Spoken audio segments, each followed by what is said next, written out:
Madam Speaker, I'm here tonight to highlight and amplify the miraculous events that have happened less than 100 miles from U.S. soil on the island of Cuba. News that sadly we haven't heard nearly enough about. After more than 60 years of oppression, injustice, and fear under a communist party that enjoys opulent privileges while others struggle just to survive. Cubans took to the streets shouting liberty, down with communism. And this wasn't just in Havana and the big cities.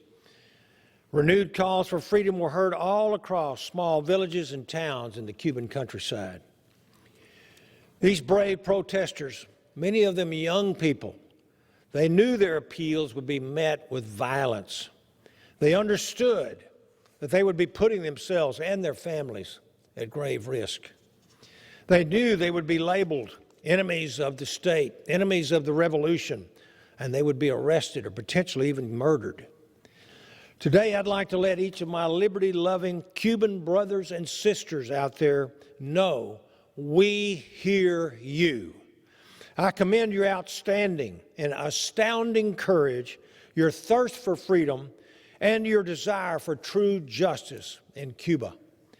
We as Americans have a moral responsibility to support these protests of Cuba's cruel communist regime. How can we continue to be the shining city upon a hill, as President Reagan once eloquently said, if we do not help those that are seeking the same divine right that our ancestors fought and died for in the Revolution, the same rights that our Heavenly Father intended for all people?